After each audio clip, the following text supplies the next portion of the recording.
నమస్తే. నేను మీ Gopi. Welcome back to our channel. ఈరోజు మనతో వచ్చరికి ప్రముఖ నిర్మాత నటికుమార్ గారు ఉన్నారు. సార్ నమస్తే సార్. ఆంధ్రప్రదేశ్‌లో ఎన్నికలు జరిగి కూటమి అయితే గవర్నమెంట్ ఫార్మ్ చేయడం జరిగింది. సో, అదేవిధంగా జగన్ గారు అయితే ఓటమి బాట పట్టి తాడేపల్లిలో ఇప్పుడు నివాసం ఉంటున్నారు. ఆ నివాసం మీద పెద్ద పెద్ద బార్ గేట్లు పెట్టి, అంటే దాదాపు ఒక సెంట్రల్ జైలుకి కూడా అంత సెక్యూరిటీ ఉండదు. సో, జగన్ గారి ఇంటి చుట్టూ అంత సెక్యూరిటీ పెట్టి, ప్రైవేట్ సైన్యాన్ని ఒక 50 మంది తెచ్చి వాళ్ళ ఇంటి పక్క పహారా కాస్తున్నారంట. సో, అంత పరిస్థితికి ఆయన ఎందుకు దిగజారారంటారు? అంటే గతంలో ఆయన జైల్లో ఉన్నాడు కాబట్టి అంత సెక్యూరిటీ అని చెప్పారు ఏంటి మీరు? అది కాదు, సీఎం క్యాంప్ ఆఫీస్ కానీ అన్నారు కానీ సెంట్రల్ జైలు అంటే మరీ అన్యాయం కదా. అంటే సెంట్రల్ జైలు ఉన్నాడు కాబట్టి అంత సెక్యూరిటీ ఉంటుంది అని అడగన్నారా? ఓకే, ప్రాబ్లం లేదులేండి, తప్పేం లేదు దాంట్లో. కానీ ఓకే అంటే ఆయన భయం అయింది, ఆయన భయంతో బతుకుతున్నాడు, భయం నీడలో బతుకుతున్నాడు, సెక్యూరిటీ నీడలో బతుకుతున్నాడు, గన్ మ్యాన్ల మధ్య బతుకుతున్నాడు, భయం గుప్పిట్లో బతుకుతున్నాడు. ఏ సమయాన్ని ఎవరు ఏం చేస్తారో, ఏ సమయాన్ని ఆస్తుల కోసం ఏమైనా చేస్తారా, లేకపోతే ఇంకోటి ఏమైనా చేస్తారా. రాజకీయంగా ఆయనకి ఏమి చేయరు, రాజకీయంగా ఆయన జీరో. కానీ ఇవన్నీ ఆస్తుల కోసం గొడవలు ఉన్నాయి, ఈ ఆస్తుల కోసం ఏమైనా చేస్తారేమో అని ఆ ఏరియా మొత్తం టోటల్గా 2-3 కిలోమీటర్లు బంద్ చేయించాడంట ఈ 5 సంవత్సరాలు. చాలామంది అవస్థలు పడుతున్నారు పాపం. ఒక 3-5-4-5-6 కిలోమీటర్లు తిరిగి బయట నుంచి రావడం చాలా పాపం. చాలామంది అక్కడ ఉన్న వాళ్ళందరూ చాలా చాలా ఇబ్బందులు పడుతున్నారు. కానీ ఏమనలేరు. రాజార్క రాజ్యం, రాజుగారి గది, రాజుగారి గదికి ఎవరు ఎదురు చెప్పగలరు? అక్కడ భటులు ఉన్నారు, ధనంజయ రెడ్డి గారు, వీళ్ళంతా ఆ భటులంతా ఏం చేస్తున్నారు? దాన్ని ఎదుర్కొంటా ఎవరిని డోంట్ కేర్ గెట్ అవుట్ అంటున్నారు. అందరిని పెట్టేసి అక్కడ మొత్తం ఫుల్ సెక్యూరిటీ పెట్టారు. ప్రజల సొమ్ముని ఈయన సెక్యూరిటీ కింద కొన్ని 100 కోట్లు వాడుకున్నాడు. ఈరోజు ఆయన తెలిసి వస్తుంది. ఇప్పుడు మొత్తం బారికేడ్స్ తీసి అక్కడ రోడ్లు చేస్తుంటే ఎవరైనా రాళ్ళు వేస్తారేమో, లేకపోతే ఏమైనా దాడి చేస్తారేమో, లేకపోతే నేను చేసిన ఇంతకుముందు పాపాలకి, ఇంతకుముందు చేసిన తప్పులకి నా మీద ఎవరైనా తిరగబడతారేమో అని ప్రైవేట్ సెక్యూరిటీని రోజుకి 30 మంది పెట్టుకున్నారు. 30 మంది ఇంటూ రోజుకి ఒక మనిషికి 1500 రూపాయలు, అంటే 50,000 rupees normal security. Is high officer security రోజుకి 1 lakh రూపీస్, అంటే నెలకు 30 లక్షలు ఆయన సెక్యూరిటీ. 30 lakhs rupees security. మొత్తం కలుపుతూ ఆయన సెక్యూరిటీ ఇప్పుడు నెలకి మొత్తం ఆయన ఖర్చు 2.5 కోట్లు. ఈ 2.5 కోట్లకి ఆయనకు వచ్చేది, ఎమ్మెల్యేగా వచ్చే జీతం ఎంత, ఆయన రాబడి ఎంత, ఈ 2.5 కోట్లు ఎక్కడి నుంచి వస్తున్నాయి? దీని మీద కూడా ఎంక్వైరీ చేయాలి. అంతేకా మరి. ఇప్పుడు 30 మంది సెక్యూరిటీ ఏమైనా అభిమానం కోసం, జగన్ మీద అభిమానం కోసం రారు. అక్కడ వాళ్ళ సెక్యూరిటీకి ఎంత పడుతుంది, మామూలుగా ప్లేసిప్ ద్వారా ఎంత పడుతుంది, ఖర్చు ఎంత అవుతుంది, అక్కడ మొత్తం జామర్లు ఏంటి, ఇదేంటి అదేంటి, ఒక ప్రైవేట్ సైన్యమే పెట్టుకున్న వ్యక్తికి ఎక్కడి నుంచి వస్తుంది డబ్బు? వాళ్ళ భార్యకి ఇన్కమ్ వచ్చింది, ఆ ఇన్కంలోంచి కడుతుందా, జగతి పబ్లికేషన్ నుంచి కడుతుందా, లేకపోతే ఎక్కడి నుంచి కడుతున్నారు? లేకపోతే ఆయనకి ఇన్కమ్ ఏంటి? ఎమ్మెల్యేగా ఆయనకి ఇన్కమ్ ఎంత ఉంది? 3 కోట్ల రూపాయలు ఎక్కడి నుంచి వస్తుంది? గవర్నమెంట్ సెక్యూరిటీ ఇవ్వదు కదా. కనుక ఇవన్నీ కూడా మనం ఆలోచించవలసిన విషయమే.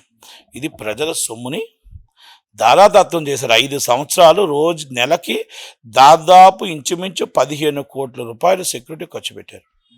15 crores ఇంటూ మొత్తం టోటల్గా సంవత్సరానికి 180 crores. 180 crores ఇంటూ 5 years,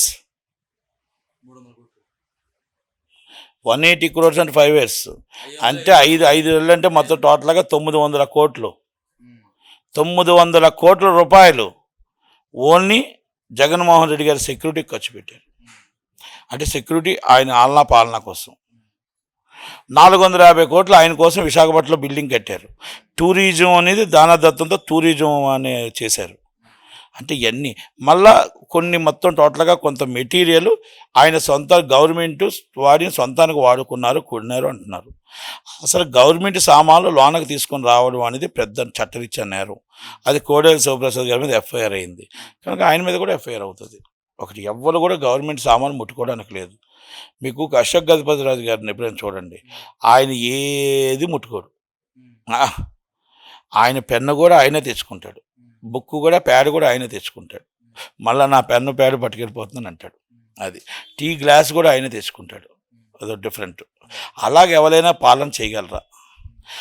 ఆ నీతి నిజాయితీతో పాలన చేయగల దమ్ము ఉందా, ధైర్యం ఉందా అంటే నేను ఎందుకు అంటున్నానంటే ఆయన రాజులు, కానీ ఆయన కమిట్మెంట్స్ చెప్తున్నాను, నేను ఆయన విలువలు చెప్తున్నాను. ప్రజల సొమ్మును తీసుకొచ్చి మీరు దారాదత్తం చేసి 900 కోట్లు ఇక్కడ వేస్ట్ చేసి అక్కడ 450 కోట్లు వేస్ట్ చేసి ఈ 1350 కోట్ల రూపాయల బదులు 1350 కోట్లకి ఎంత మనకి ఇంట్రెస్ట్ అవుతుంది, ఎంత మనకు పోతుంది, ఎక్కడ ఇన్కమ్ ఏది? ఒక చీఫ్ మినిస్టర్ కోసం ఇన్ని 100 కోట్లు పోవాల్సిన అవసరం లేదు.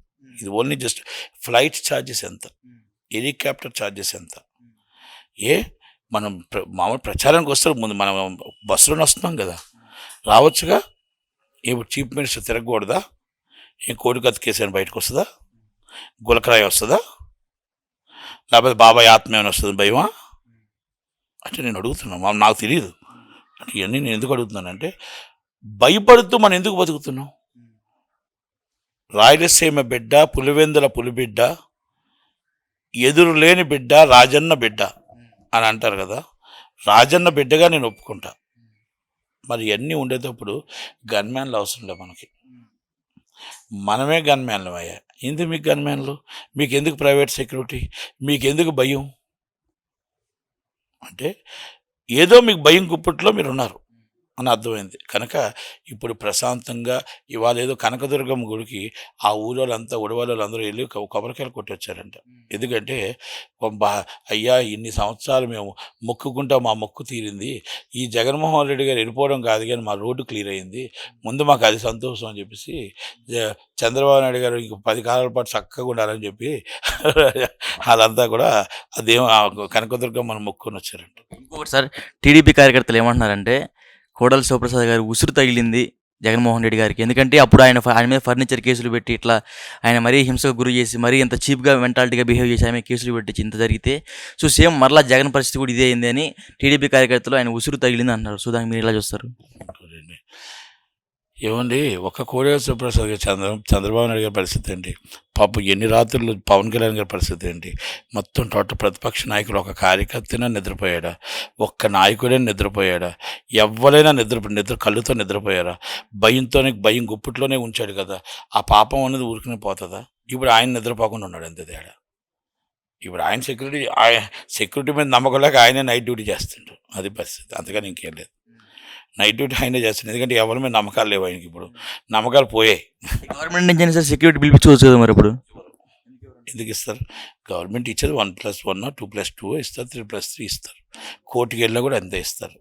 అంటే మీరు చాలా గొప్ప వాళ్ళని చెప్పేసి మీకు ఇవ్వరు కదా. మీ దగ్గర డబ్బు ఎక్కువ ఉండొచ్చు. Z+ కేటగిరీ ఒక్క అంబానీ గారికి ఒక్కరికే ఇచ్చారు, ముఖేష్ అంబానీ గారికి. అలా దేశంలో ఒక 2-3 ఉంటారు. Y కేటగిరీ ఇస్తారు. Y కేటగిరీకి కూడా దానికంటే ఒక రేంజ్ ఉండాలి. మనం చేసిన వ్యాపారానికి ఇది ఉండాలి, మనం చేసే రాజకీయానికి ఉండాలి, మనకు థ్రెట్టింగ్ ఉండాలి. అసలు మనం ఏం చేసామని 5 సంవత్సరాలు థ్రెట్టింగ్ ఉండడానికి మనం ఇంట్లోనే కూర్చున్నామయ్యా. ఏం థ్రెట్టింగ్ చేసాం? మనకు టింగ్ టింగ్ టింగ్ టింగ్ వేయడం తప్ప ఇంకేం లేదు. ఇంకేం మనకి థ్రెట్టింగ్ ఉంటుంది చెప్పండి?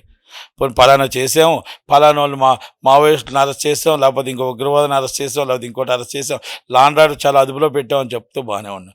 ఏది లేదు, యథాపద. పోలవరం చూస్తే పోలవరం అలాగే ఉండే, ఎక్కడ చూస్తే అలాగే ఉండే. నువ్వు ఎమ్మెల్యేని రానివ్వు, ఎంపీని రానివ్వు, మినిస్ట్రీని రానివ్వు, ప్రజలను పక్కన పెట్టి ప్రజలను అలాగే దూరం పెట్టేసావు. ప్రతిపక్షాలు రాకూడదు, ఎక్కడికి వెళ్ళకూడదు, ప్రతిపక్షాలు ఎక్కడ చూడకూడదు. మీరు చూడకపోయారు, బయట కూడా చూడొద్దు అంటే ఎలా? సినిమా హాల్లో డేరా వేసేస్తే ఎలా? ఎక్కడైనా సరే ఇక గుళ్ళకి మాత్రం వదిలేడు ఫ్రీగా ప్రతిపక్షాలకి. గుళ్ళకి వెళ్ళి దర్శనం చేసుకోండి, కానీ నేను చేసే ప్రాజెక్టులు ఏమి చూడొద్దు, నేను చేసేవి ఏవి చూడకూడదు, నేను వెళ్ళే రూట్లో మీరు కనపడకూడదు, వెళ్ళే రూట్లో బస్సులు కనపడకూడదు. ఆయన వెళ్ళే బస్సు కానీ ఆయన వెళ్ళే బండి రూట్లో టీడీపీ వాళ్ళు కనపడకూడదు, జనసేన వాళ్ళు, బీజేపీ వాళ్ళు కనపడదు. వాళ్ళతో మంచి రిలేషన్ ఉంది ఆయనకి. అది కనుక ఎందుకంటారు, రివెంజ్ అంటారు కదా, గాడ్ ఈజ్ ది గ్రేట్. అంతే, ఎవ్వరూ చేయాల్సిన అవసరం లేదు. గత జన్మ పాపం అంటారు కదా, ఈ జన్మలో పాపం ఈ జన్మలోనే తీర్చుకుంటాం. అది కోడెల శివప్రసాద్ గారా, అది చంద్రబాబు నాయుడు గారా, పవన్ కళ్యాణ్ గారా, ఒక టీడీపీ కార్యకర్త, జనసేన కార్యకర్త, సామాన్య సుధాకర్ అనే ఒక మర్డరా, డాక్టర్ సుధాకర్ బాధ, ఆ తల్లిదండ్రుల ఆవేదన, కానీ చాలా ఉన్నాయి. ఇక ఒకటి కాదు, అన్నీ ఉన్నాయి. దాన్ని పోలీసు వాళ్ళని ఏ విధంగా ఈయనకి కాదు పడేది, ఆ పోలీసు వాళ్ళు పెట్టిన హింసలు ఉన్నాయి కదా, ఆ సిఏల్ని, ఆ ఎస్ఏల్ని, ఆ హోంగార్డుని, ఆ కానిస్టేబుల్ని రిలీవ్ చేసేయాలి, సర్వీస్ నుంచి రిమూవ్ చేయాలి. నీకు ఇచ్చే డ్రెస్సు పొలిటికల్ లీడర్ ఇవ్వలే, నువ్వు పరీక్ష రాస్తే వచ్చింది, నువ్వు జంపింగ్లో పాస్ అయితే వచ్చింది.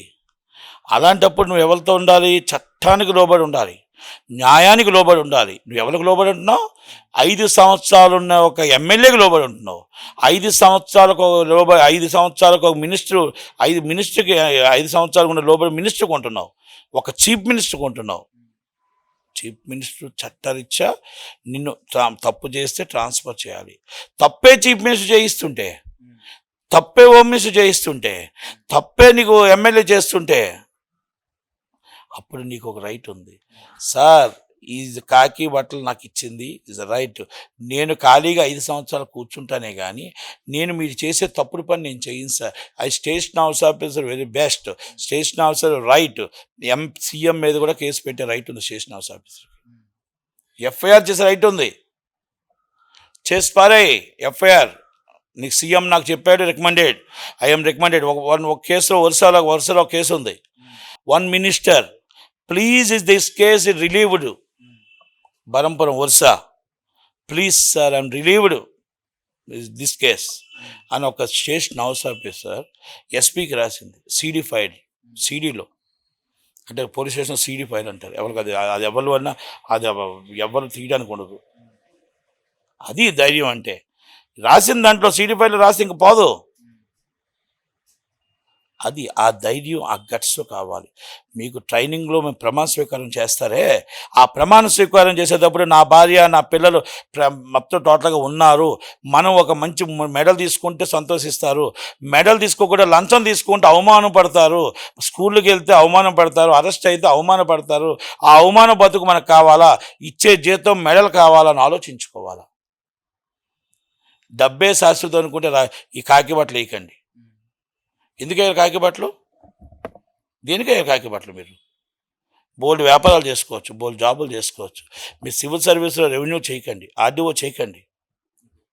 నేను నాట్ ఓన్లీ గవర్నమెంట్ చెప్పట్లా, మీకున్న రైట్స్ చెప్తున్నా నేను. ఆ రైట్స్ని ఉపయోగించుకోండి. రైట్స్ లేనప్పుడు, ఉపయోగించుకోలేనప్పుడు మీ భార్య మీ పిల్లలు ఎంత అవమానపడతారో, ఎంత కష్టపడుతున్నారో, ఎంత సిగ్గుతో తలదించుకుంటున్నారో కాలేజీల్లో, స్కూల్లో మీరు ఆలోచించారా? మీరు అరెస్ట్ అయ్యి లోనికి వెళ్ళిపోతున్నారు ఏసీబీలో. మీరు అరెస్ట్ అయ్యి లోపల 10 సస్పెండ్ చేస్తున్నారంటే వెళ్ళిపోతున్నారు. వాళ్ళు ఎంత తలదించుకుంటున్నారో మీకు తెలుసా? ఎస్ఐ నుంచి హోంగార్డ్ నుంచి చెప్తున్నాను, up to IPS and IAS దాకా. ఫస్ట్ అది తెలుసుకోవాలా. మనం రాజకీయ నాయకుడి దగ్గర పనిచేయట్లే. 62 సంవత్సరాలు మన కాకి బట్టలు కానీ సివిల్ సర్వీస్ కానీ మనకి ఇచ్చింది, మన హక్కుని ఇస్ రాజ్యాంగం ఇచ్చింది మనకి. ఆ రాజ్యాంగం ప్రకారం, చట్టం ప్రకారం, న్యాయం ప్రకారం లోబడి చేయండి వర్క్. మీకు అది ఒత్తిడి ఉంది, ఎస్ మీరు ఒత్తిడి చేస్తున్నారని రాయండి. సీడీ ఫైల్ రాయండి. మీరు దాంట్లో డైరెక్ట్గా రాసేసి నేను ఆల్రెడీ అందాక నేను రిలీవ్ అవుతున్నా, లాంగ్ లీవ్కి వెళ్ళిపోతున్నా, నాకు ఈ ఒత్తిడి ఉందని రాయండి. ఒక 5గురు రాయండి, ఒక 10 మంది రాయండి. రాజకీయ నాయకుడు మారుతాడు. ఆహా ఎస్ నేను చెప్తే ఈరోజు ఇక్కడ రాసేసి లాంగ్ లీవ్ అని వెళ్ళిపోతే రేపు నాకు సిగ్గుచేటు. మీరు లాంగ్ లీవ్ వెళ్ళటానికి కూడా రాయాలి సీడీ ఫైల్లో. నాకు ఈ ఒత్తిడి ఉంది, ఈ ఒత్తిడి వల్ల నేను లాంగ్ లీవ్ పెట్టుకుంటున్నాను కనుక నాకు రిలీవ్ ఇవ్వండి.